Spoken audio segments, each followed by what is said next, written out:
بسم الله الرحمن الرحيم. ألف لام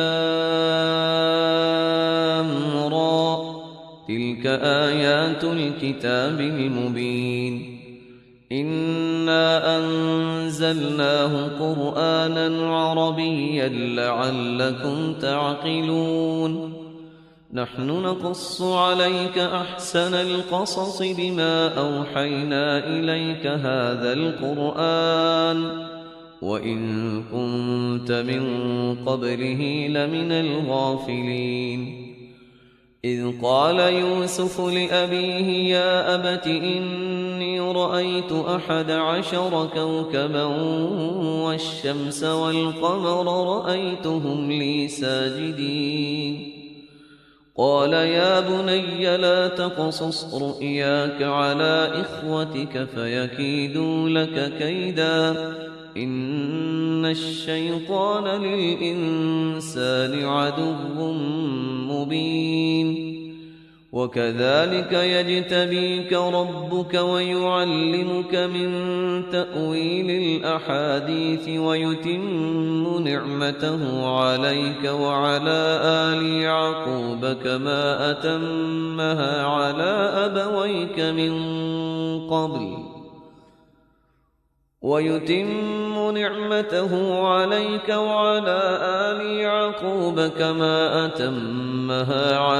أبويك من قبل إبراهيم وإسحاق إن ربك عليم حكيم. لقد كان في يوسف وإخوته آيات للسائلين إذ قالوا ليوسف وأخوه أحب إلى أبينا منا ونحن عصبة إن أبانا لفي ضلال مبين. اقتلوا يوسف أو اطرحوه أرضا يخل لكم وجه أبيكم وتكونوا من بعده قوما صالحين. قال قائل منهم لا تقتلوا يوسف وألقوه في غيابة الجب يلتقطه بعض السيارة إن كنتم فاعلين. قالوا يا أبانا ما لك لا تأمنا على يوسف وإنا له لناصحون. أرسله معنا غدا يرتع ويلعب وإنا له لحافظون. قال إني ليحزنني أن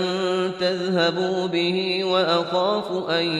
يأكله الذئب وأنتم عنه غافلون.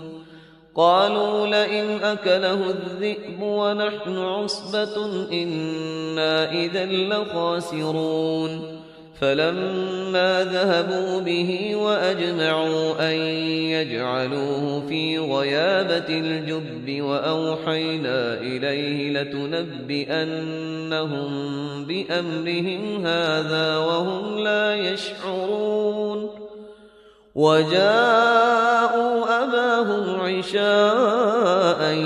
يبكون. قالوا يا أبانا إنا ذهبنا نستبق وتركنا يوسف عند متاعنا فأكله الذئب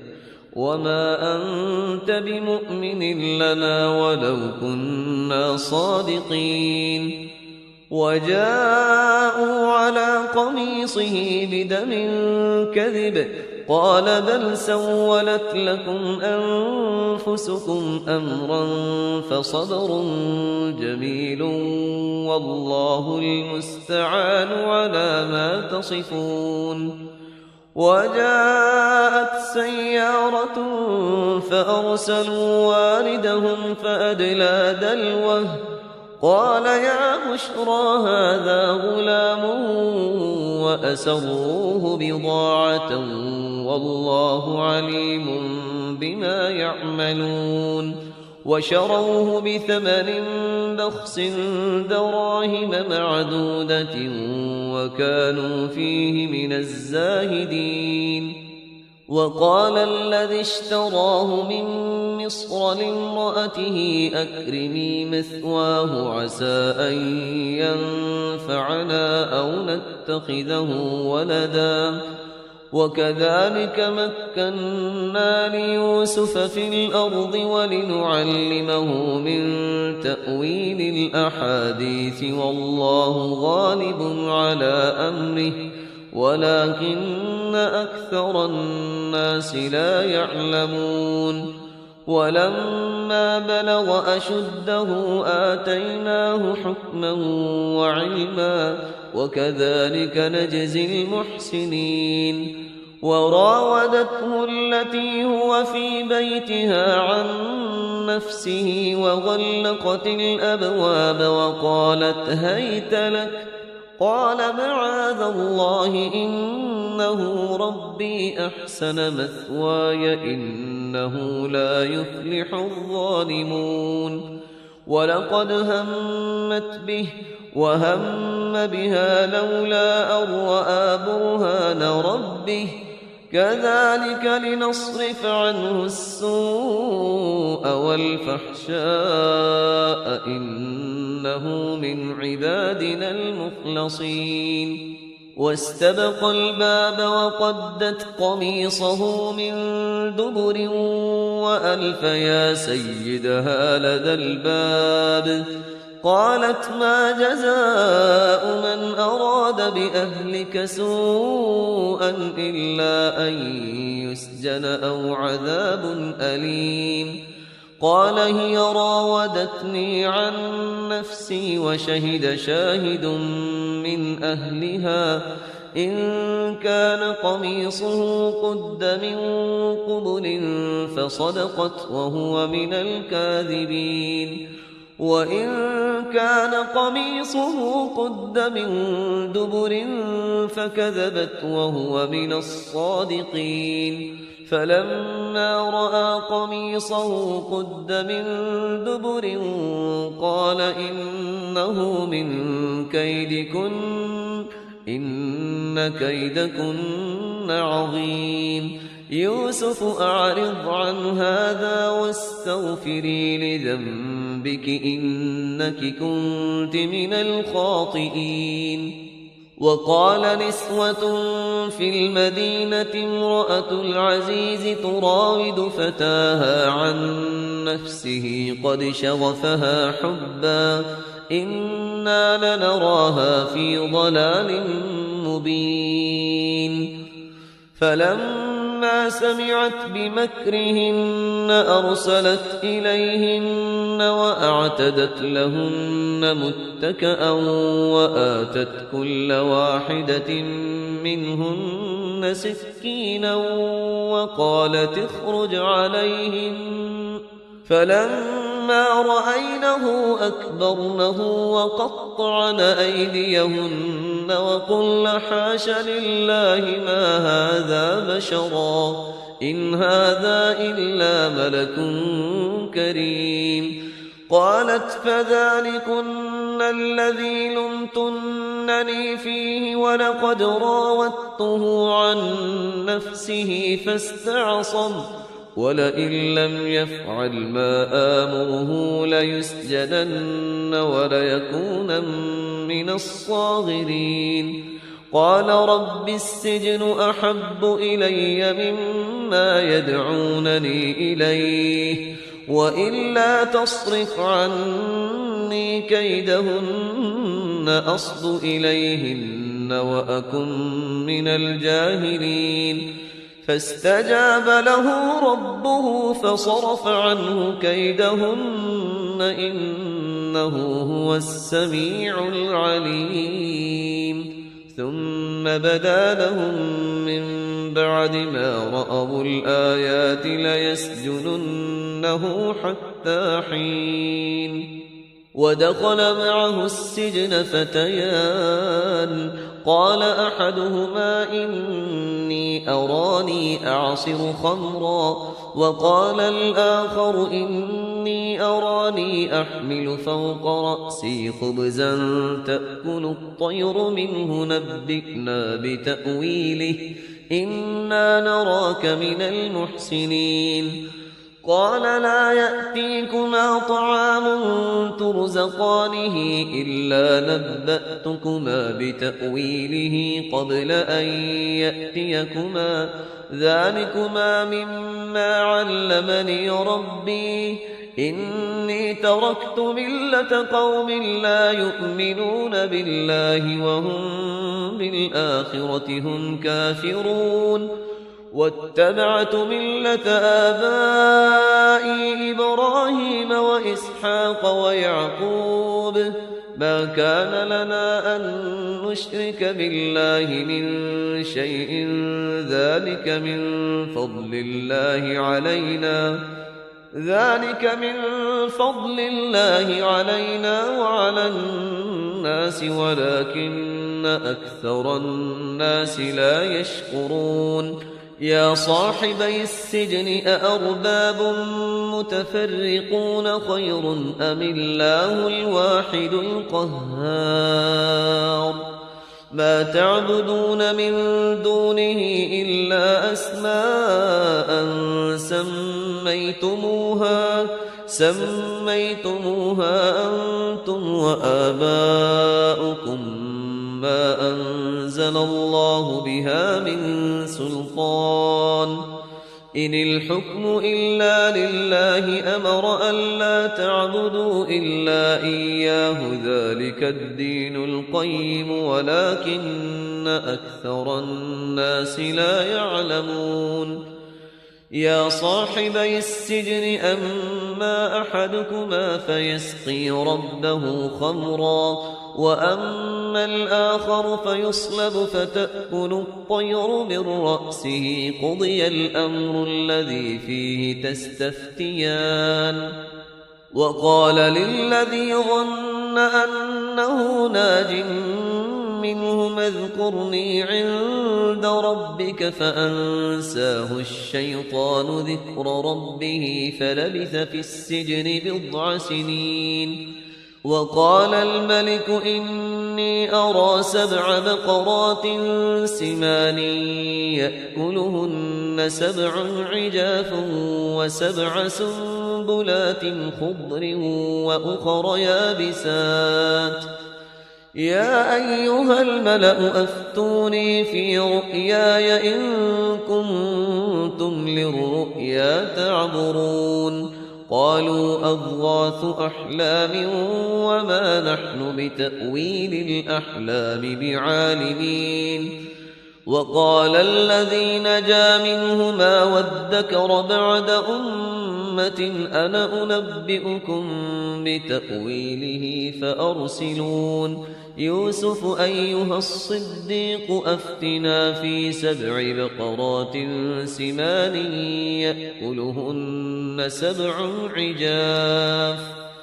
يأكلهن 7 عجاف و7 سنبلات خضر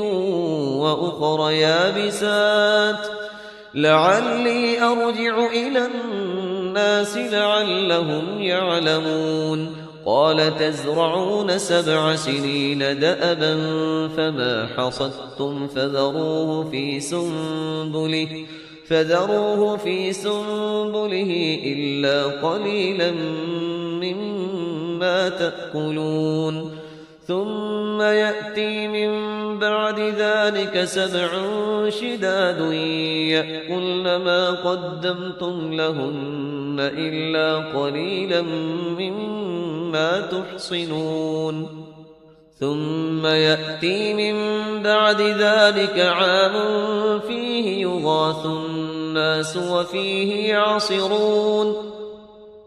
وقال الملك ائتوني به فلما جاءه الرسول قال ارجع إلى ربك فاسأله ما بال النسوة اللاتي قطعن أيديهن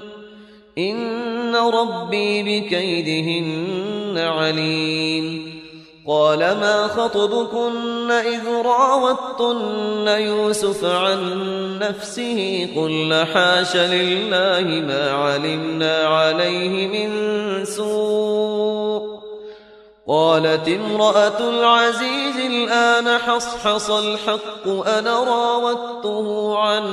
نفسه وإنه لمن الصادقين ذلك ليعلم أني لم أخنه بالغيب وأن الله لا يهدي كيد الخائنين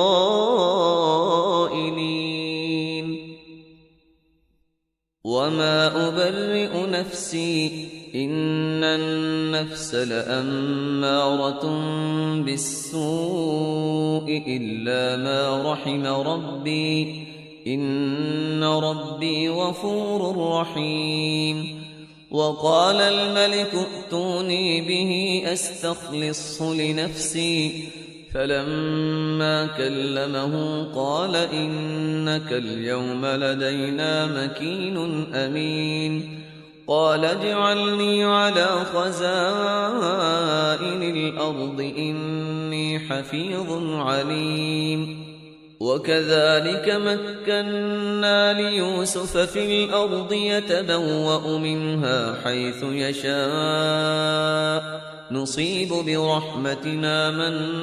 نشاء ولا نضيع أجر المحسنين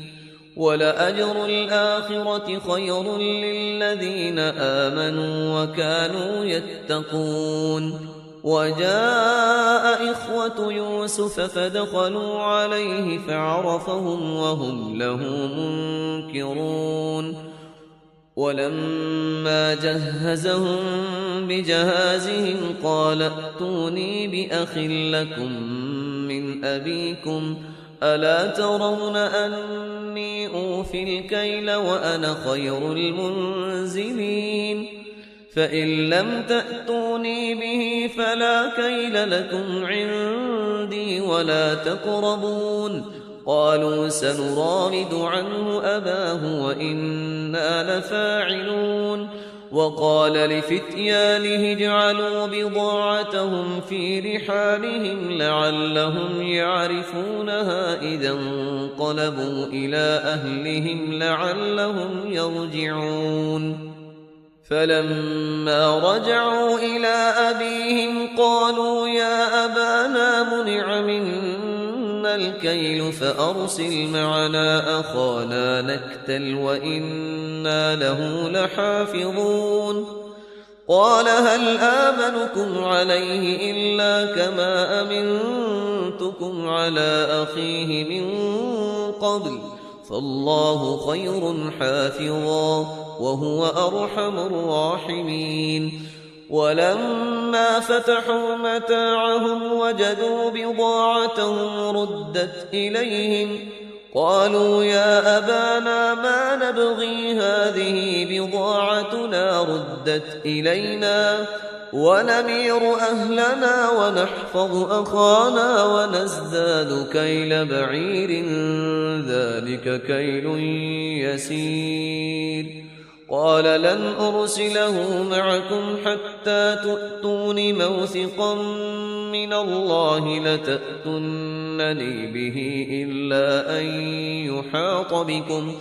فلما آتوه موثقهم قال الله على ما نقول وكيل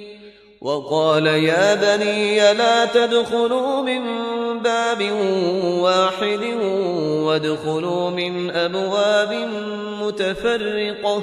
وما أغني عنكم من الله من شيء إن الحكم إلا لله عليه توكلت وعليه فليتوكل المتوكلون ولما دخلوا من حيث أمرهم أبوهم ما كان يغني عنهم من الله من شيء إلا حاجة في نفس يعقوب قضاها ولما دخلوا من حيث أمرهم أبوهم ما كان يغني عنهم من الله من شيء إلا حاجة في نفس يعقوب قضاها وإنه لذو علم لما علمناه ولكن أكثر الناس لا يعلمون ولما دخلوا على يوسف آوى إليه أخاه قال إني أنا أخوك فلا تبتئس بما كانوا يعملون فلما جهزهم بجهازهم جعل السقاية في رحل أخيه ثم أذن مؤذن أيتها العير إنكم لسارقون قالوا وأقبلوا عليهم ماذا تفقدون قالوا نفقد صواع الملك ولمن جاء به حمل بعير وأنا به زعيم قالوا تالله لقد علمتم ما جئنا لنفسد في الأرض وما كنا سارقين قالوا فما جزاؤه إن كنتم كاذبين قالوا جزاؤه من وجد في رحله فهو جزاؤه كذلك نجزي الظالمين فبدأ بأوعيتهم قبل وعاء أخيه ثم استخرجها من وعاء أخيه كذلك كدنا ليوسف ما كان ليأخذ أخاه في دين الملك إلا أن يشاء الله نرفع درجات من نشاء وفوق كل ذي علم عليم قالوا إن يسرق فقد سرق أخ له من قبل فأسرها يوسف في نفسه ولم يبدها لهم قال أنتم شر مكانا والله أعلم بما تصفون قالوا يا أيها العزيز إن له أبا شيخا كبيرا فخذ أحدنا مكانه إنا نراك من المحسنين قال معاذ الله أن نأخذ إلا من وجدنا متاعنا عنده إنا إذا لظالمون فلما استيئسوا منه خلصوا نجيا قال كبيرهم ألم تعلموا أن أباكم قد أخذ عليكم موثقا من الله ومن قبل ما فرطتم في يوسف فلن أبرح الأرض حتى يأذن لي أبي أو يحكم الله لي وهو خير الحاكمين ارجعوا إلى أبيكم فقولوا يا أبانا إن ابنك سرق وما شهدنا إلا بما علمنا وما كنا للغيب حافظين واسأل القرية التي كنا فيها والعير التي أقبلنا فيها وإنا لصادقون قال بل سولت لكم أنفسكم أمرا فصبر جميل عسى الله أن يأتيني بهم جميعا إنه هو العليم الحكيم وتولى عنهم وقال يا أسفا على يوسف وابيضت عيناه من الحزن فهو كظيم قالوا تالله تفتأ تذكر يوسف حتى تكون حرضا أو تكون من الهالكين قال إنما أشكو بثي وحزني إلى الله وأعلم من الله ما لا تعلمون يا بني اذهبوا فتحسسوا من يوسف وأخيه ولا تيأسوا من روح الله إنه لا ييأس من روح الله إلا القوم الكافرون فلما دخلوا عليه قالوا يا أيها العزيز مسنا وأهلنا الضر وجئنا ببضاعة مزجاة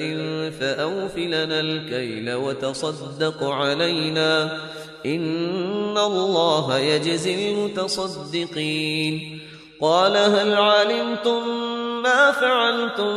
بيوسف وأخيه إذ أنتم جاهلون قالوا أئنك لأنت يوسف قال أنا يوسف وهذا أخي قد من الله علينا إنه من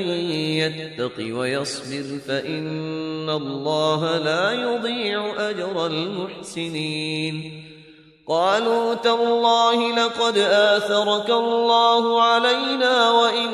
كنا لخاطئين قال لا تثريب عليكم اليوم يغفر الله لكم وهو أرحم الراحمين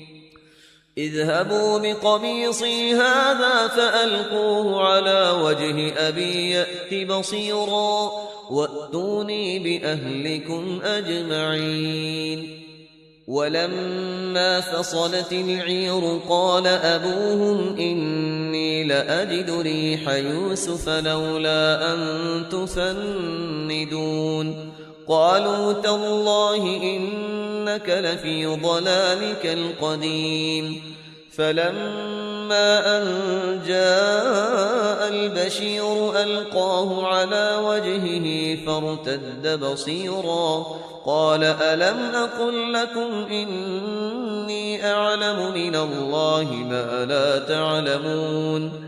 قالوا يا أبانا استغفر لنا ذنوبنا إنا كنا خاطئين قال سوف أستغفر لكم ربي إنه هو الغفور الرحيم فلما دخلوا على يوسف آوى إليه أبويه وقال ادخلوا مصر إن شاء الله آمنين ورفع أبويه على العرش وخروا له سجدا وقال يا أبت هذا تأويل رؤياي من قبل قد جعلها ربي حقا وقد أحسن بي إذ أخرجني من السجن وجاء بكم من البدو من بعد أن نزغ الشيطان بيني وبين إخوتي إن ربي لطيف لما يشاء إنه هو العليم الحكيم رب قد آتيتني من الملك وعلمتني من تأويل الأحاديث فاطر السماوات والأرض أنت وليي في الدنيا والآخرة توفني مسلما وألحقني بالصالحين ذلك من أنباء الغيب نوحيه إليك وما كنت لديهم إذ أجمعوا أمرهم وهم يمكرون وما أكثر الناس ولو حرصت بمؤمنين وما تسألهم عليه من أجر إن هو إلا ذكر للعالمين وكأي من آية في السماوات والأرض يمرون عليها وهم عنها معرضون وما يؤمن أكثرهم بالله إلا وهم مشركون أفأمنوا أن تأتيهم غاشية من عذاب الله أو تأتيهم الساعة بغتة وهم لا يشعرون قل هذه سبيلي أدعو إلى الله على بصيرة أنا ومن اتبعني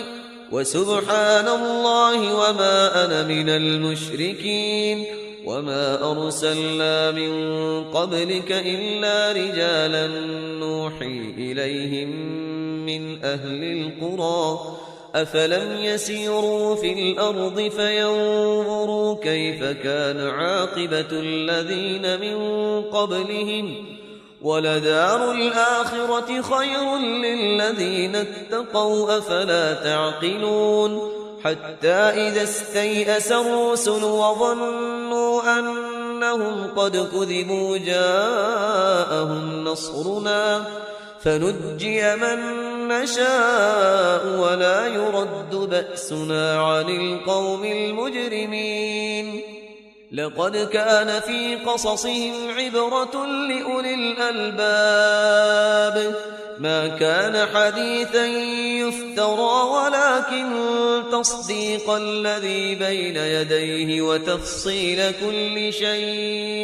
وتفصيل كل شيء وهدى ورحمة لقوم يؤمنون.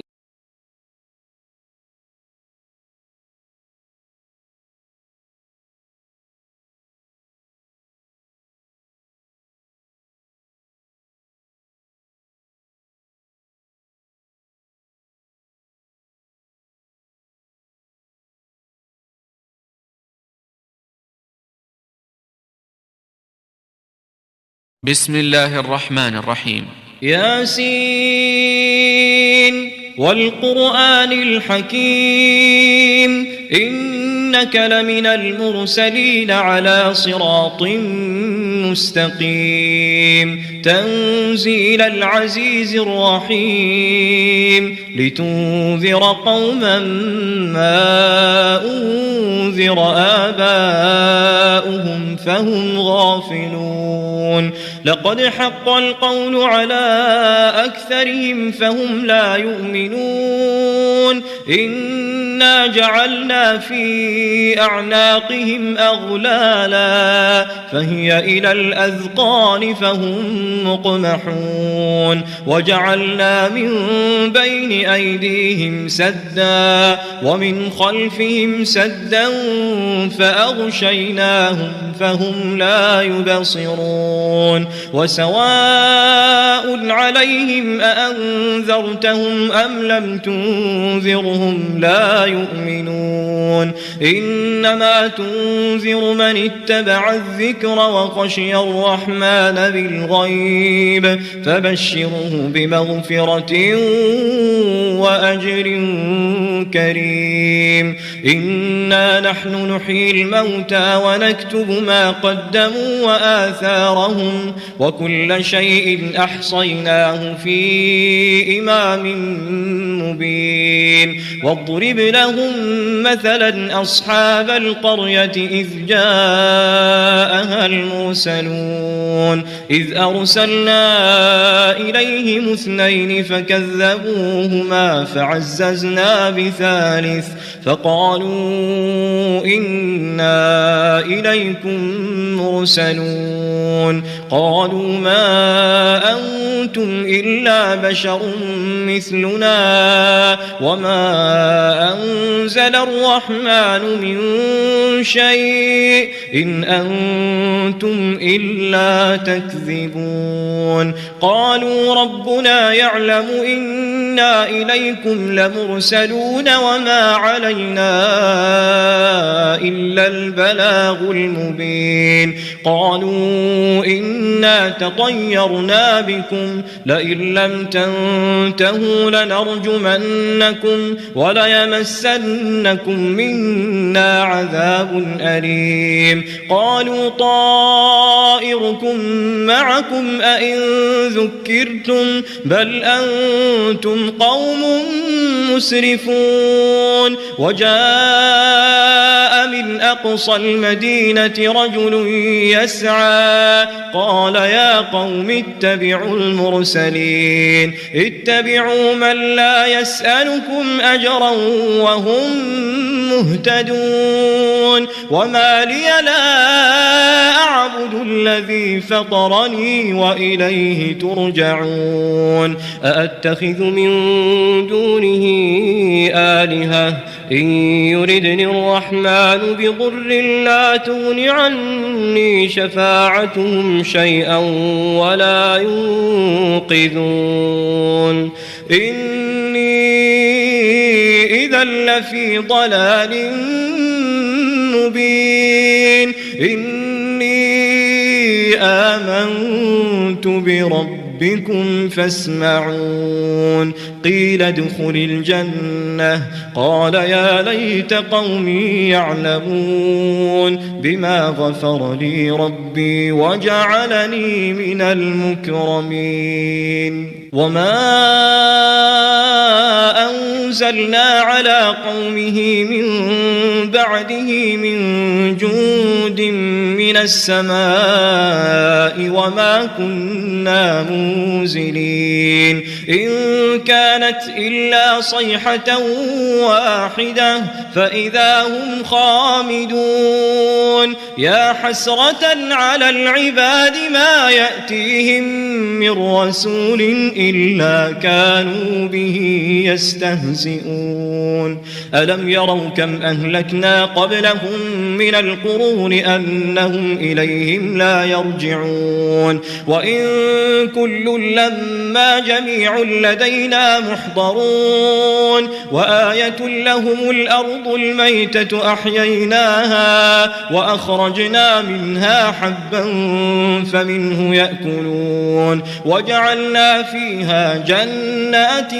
من نخيل وأعناب وفجرنا فيها من العيون ليأكلوا من ثمره وما عملته أيديهم أفلا يشكرون سبحان الذي خلق الأزواج كلها مما تنبت الأرض ومن أنفسهم ومما لا يعلمون وآية لهم الليل نسلخ منه النهار فإذا هم مظلمون والشمس تجري لمستقر لها ذلك تقدير العزيز العليم والقمر قدرناه منازل حتى عاد كالعرجون القديم لا الشمس ينبغي لها أن تدرك القمر ولا الليل سابق النهار وكل في فلك يسبحون وآية لهم أنا حملنا ذريتهم في الفلك المشحون وخلقنا لهم من مثله ما يركبون وإن نشأ نغرقهم فلا صريخ لهم ولا هم ينقذون إلا رحمة منا ومتاعا إلى حين وإذا قيل لهم اتقوا ما بين أيديكم وما خلفكم لعلكم ترحمون وما تأتيهم من آية من آيات ربهم إلا كانوا عنها معرضين وإذا قيل لهم أنفقوا مما رزقكم الله قال الذين كفروا للذين آمنوا أنطعم من لو يشاء الله أطعمه إن أنتم إلا في ضلال مبين ويقولون متى هذا الوعد إن كنتم صادقين ما ينظرون إلا صيحة واحدة تأخذهم وهم يخصمون فلا يستطيعون توصية ولا إلى أهلهم يرجعون ونفخ في الصور فإذا هم من الأجداث إلى ربهم ينسلون قالوا يا ويلنا من بعثنا من مرقدنا هذا ما وعد الرحمن وصدق المرسلون إن كانت إلا صيحة واحدة فإذا هم جميع لدينا محضرون فاليوم لا تظلم نفس شيئا ولا تجزون إلا ما كنتم تعملون إن أصحاب الجنة اليوم في شغل فاكهون هم وأزواجهم في ظلال على الأرائك متكئون لهم فيها فاكهة ولهم ما يدعون سلام قولا من رب رحيم وامتازوا اليوم أيها المجرمون ألم أعهد إليكم يا بني آدم ألا تعبدوا الشيطان إنه لكم عدو مبين وأن اعبدوني هذا صراط مستقيم ولقد أضل منكم جبلا كثيرا أفلم تكونوا تعقلون هذه جهنم التي كنتم توعدون اصلوها اليوم بما كنتم تكفرون اليوم نختم على أفواههم وتكلمنا أيديهم وتشهد أرجلهم بما كانوا يكسبون ولو نشاء لطمسنا على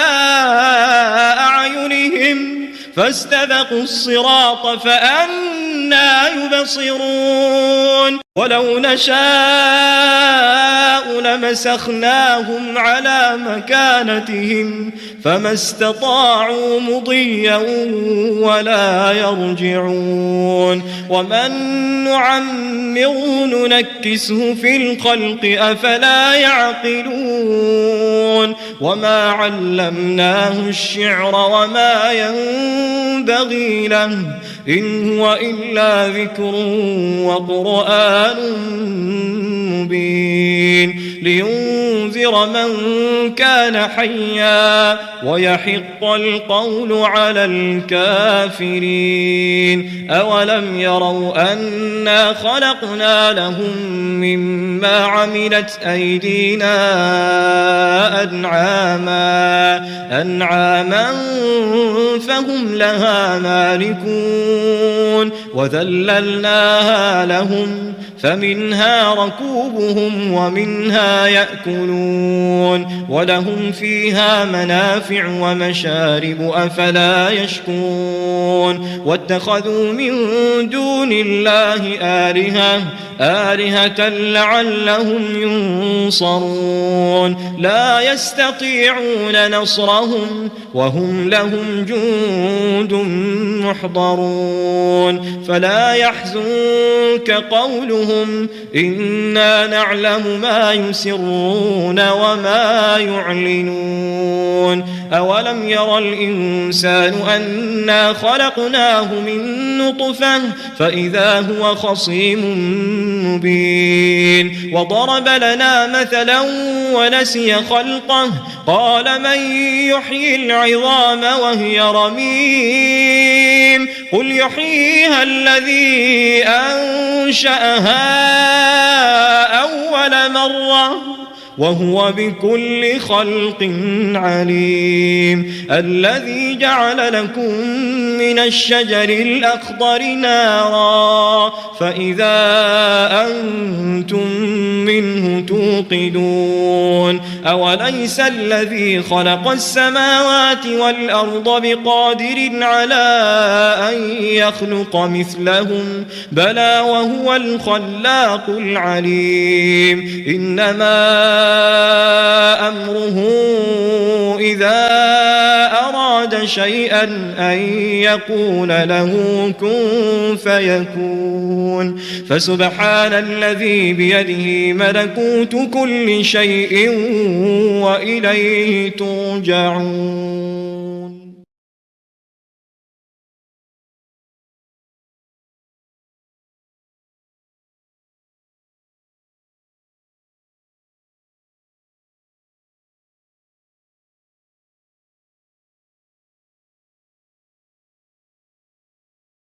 بسم الله الرحمن الرحيم الرحمن علم القرآن خلق الإنسان علمه البيان الشمس والقمر بحسبان والنجم والشجر يسجدان والسماء رفعها ووضع الميزان ألا تطغوا في الميزان وأقيموا الوزن بالقسط ولا تخسروا الميزان والأرض وضعها للأنام فيها فاكهة والنخل ذات الأكمام والحب ذو العصف والريحان فبأي آلاء ربكما تكذبان خلق الإنسان من صلصال كالفخار وخلق الجان من مارج من نار فبأي آلاء ربكما تكذبان رب المشرقين ورب المغربين فبأي آلاء ربكما تكذبان مرج البحرين يلتقيان بينهما برزخ لا يبغيان فبأي آلاء ربكما تكذبان يخرج منهما اللؤلؤ والمرجان فبأي آلاء ربكما تكذبان وله الجوار المنشآت في البحر كالأعلام فبأي آلاء ربكما تكذبان كل من عليها فان ويبقى وجه ربك ذو الجلال والإكرام فبأي آلاء ربكما تكذبان يسأله من في السماوات والأرض كل يوم هو في شأن فبأي آلاء ربكما تكذبان سنفرغ لكم أيها الثقلان فبأي آلاء ربكما تكذبان يا معشر الجن والإنس إن استطعتم أن تنفذوا من أقطار السماوات والأرض فانفذوا لا تنفذون إلا بسلطان فبأي آلاء ربكما تكذبان يرسل عليكما شواظ من نار ونحاس فلا تنتصران فبأي آلاء ربكما تكذبان فإذا انشقت السماء فكانت وردة كالدهان فبأي آلاء ربكما تكذبان فيومئذ لا يسأل عن ذنبه إنس ولا جان فبأي آلاء ربكما تكذبان يعرف المجرمون بسيماهم فيؤخذ بالنواصي والأقدام فبأي آلاء ربكما تكذبان هذه جهنم التي يكذب بها المجرمون يطوفون بينها وبين حميم آن فبأي آلاء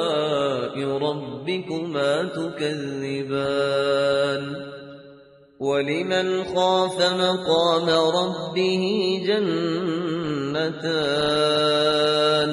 فبأي آلاء ربكما تكذبان ذواتا أفنان فبأي آلاء ربكما تكذبان فيهما عينان تجريان فبأي آلاء ربكما تكذبان فيهما من كل فاكهة زوجان فبأي آلاء ربكما تكذبان متكئين على فرش بطائنها من استبرق وجنى الجنتين دان فبأي آلاء ربكما تكذبان فيهن قاصرات الطرف لم يطمثهن إنس قبلهم ولا جان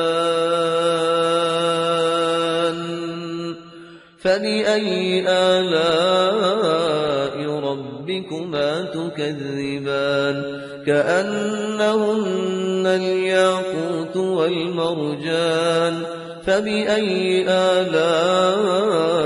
ربكما تكذبان هل جزاء الإحسان إلا الإحسان فبأي آلاء ربكما تكذبان ومن دونهما جنتان فبأي آلاء ربكما تكذبان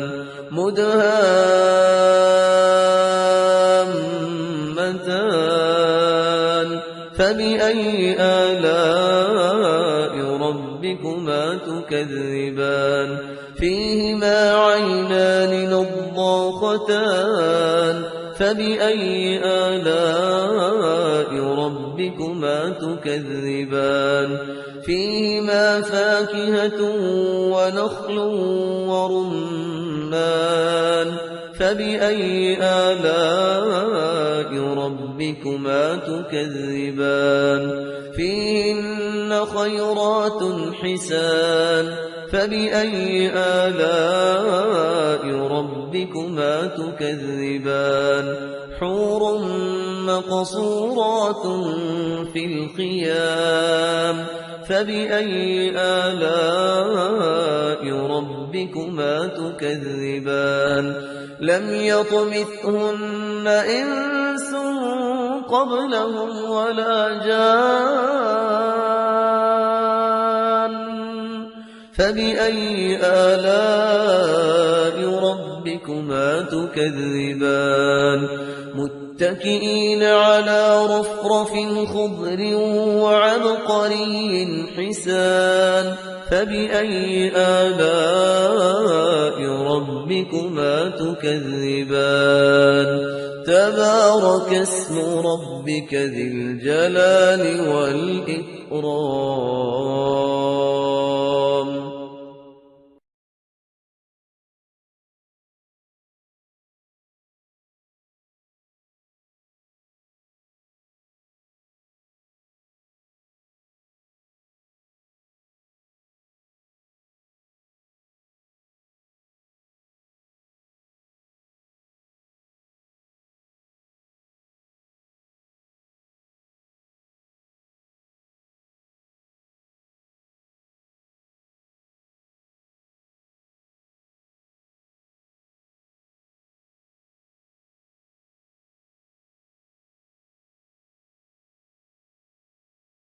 بسم الله الرحمن الرحيم. الرحمن علم القرآن خلق الإنسان علمه البيان الشمس والقمر بحسبان والنجم والشجر يسجدان والسماء رفعها ووضع الميزان ألا تطغوا في الميزان وأقيموا الوزن بالقسط ولا تخسروا الميزان والأرض وضعها للأنام فيها فاكهة والنخل ذات الأكمام والحب ذو العصف والريحان فبأي آلاء ربكما تكذبان خلق الإنسان من صلصال كالفخار وخلق الجان من مارج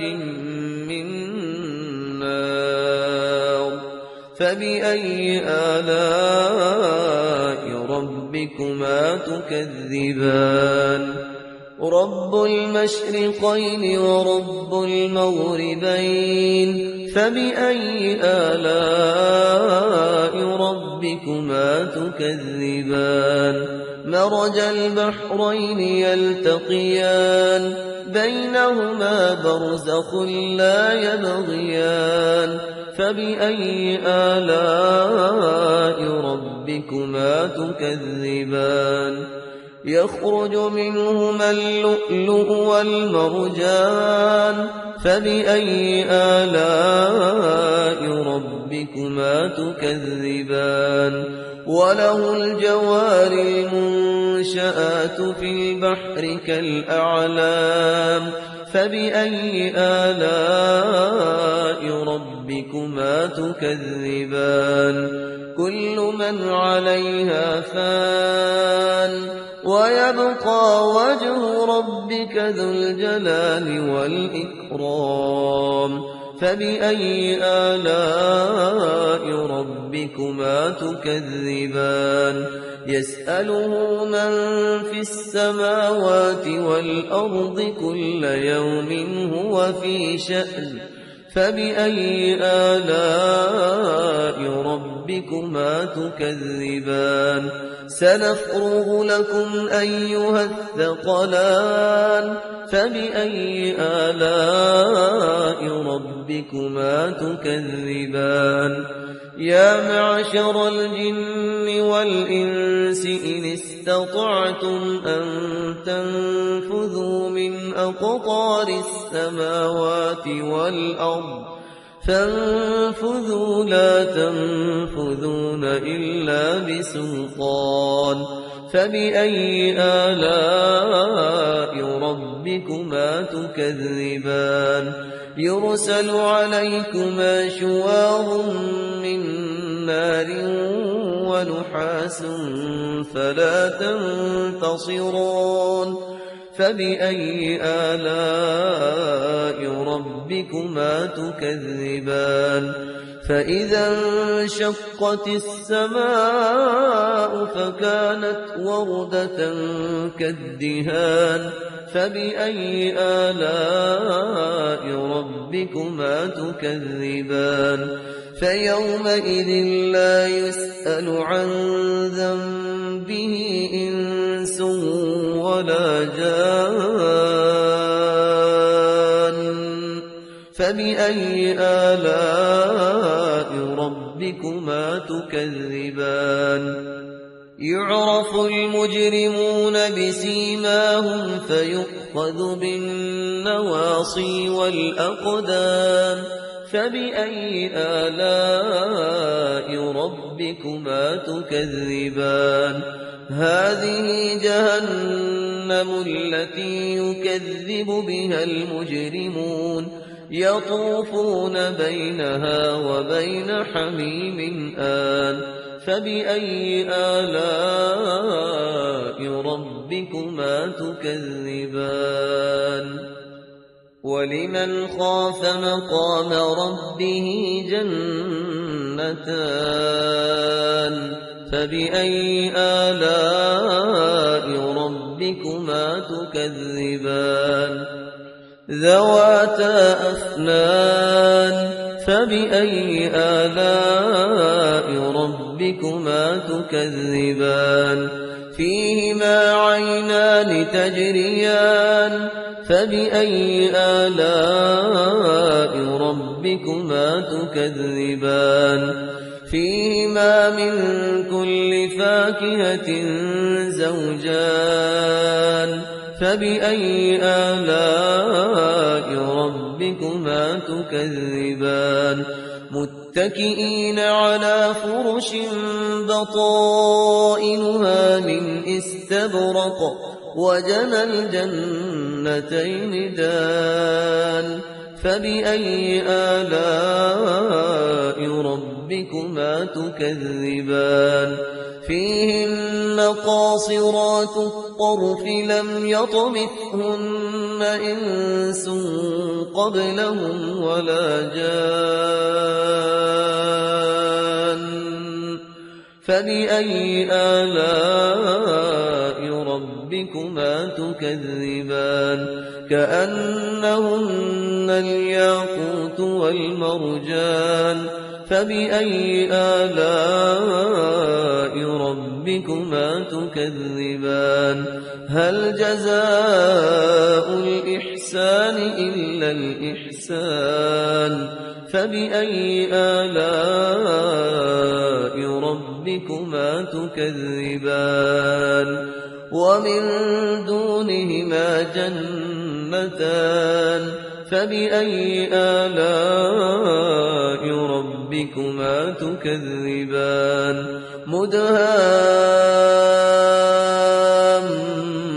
مدهامتان فبأي آلاء ربكما تكذبان فيهما عينان نضاختان فبأي آلاء ربكما تكذبان فيهما فاكهة ونخل ورمان فبأي آلاء ربكما تكذبان فيهن خيرات حسان فبأي آلاء ربكما تكذبان حور مقصورات في الخيام فبأي آلاء ربكما تكذبان لم يطمثهن إنس قبلهم ولا جان فبأي آلاء ربكما تكذبان متكئين على رفرف خضر وعبقري حسان فبأي آلاء ربكما تكذبان تبارك اسم ربك ذي الجلال والإكرام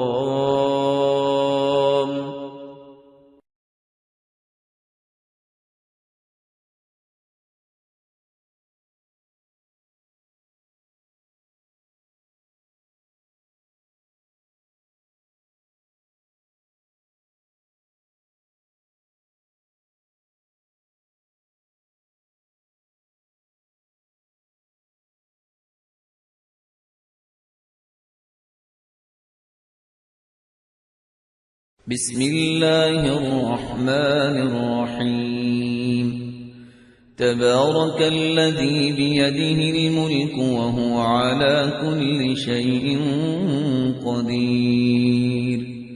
الذي خلق الموت والحياة ليبلوكم أيكم أحسن عملا وهو العزيز الغفور الذي خلق 7 سماوات طباقا ما ترى في خلق الرحمن من تفاوت فارجع البصر هل ترى من فطور ثم ارجع البصر كرتين ينقلب إليك البصر خاسئا وهو حسير ولقد زينا السماء الدنيا بمصابيح وجعلناها رجوما للشياطين وأعتدنا لهم عذاب السعير وللذين كفروا بربهم عذاب جهنم وبئس المصير إذا ألقوا فيها سمعوا لها شهيقا وهي تفور تكاد تميز من الغيظ كلما ألقي فيها فوج سألهم خزنتها ألم يأتكم نذير قالوا بلى قد جاءنا نذير فكذبنا وقلنا ما نزل الله من شيء إن أنتم إلا في ضلال كبير وقالوا لو كنا نسمع أو نعقل ما كنا في أصحاب السعير فاعترفوا بذنبهم فسحقا لأصحاب السعير إن الذين يخشون ربهم بالغيب لهم مغفرة وأجر كبير وأسروا قولكم أو اجهروا به إنه عليم بذات الصدور ألا يعلم من خلق وهو اللطيف الخبير هو الذي جعل لكم الأرض ذلولا فامشوا في مناكبها وكلوا من رزقه وإليه النشور أأمنتم من في السماء أن يخسف بكم الأرض فإذا هي تمور أم أمنتم من في السماء أن يرسل عليكم حاصبا فستعلمون كيف نذير ولقد كذب الذين من قبلهم فكيف كان نكير أولم يروا إلى الطير فوقهم صافات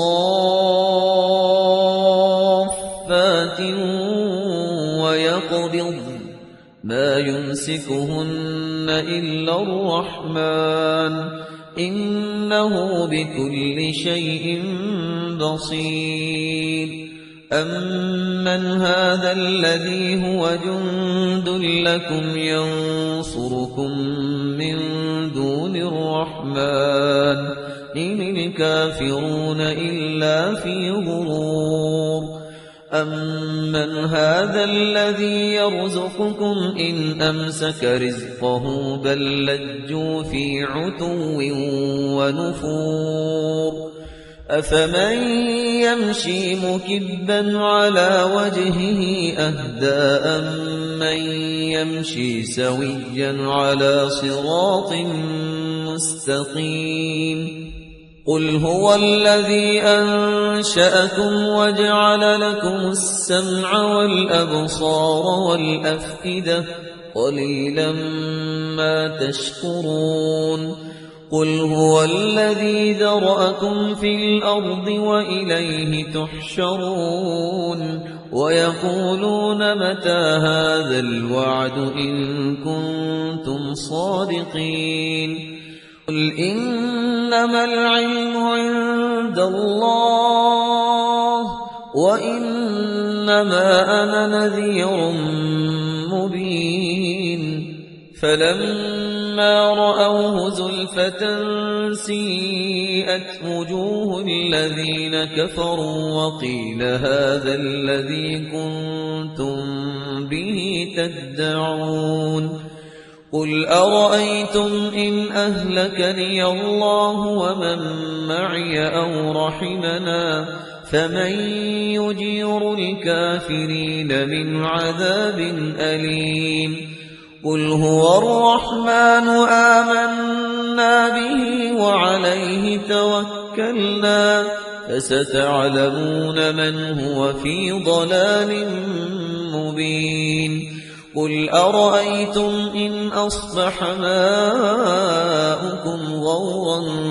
فمن يأتيكم بماء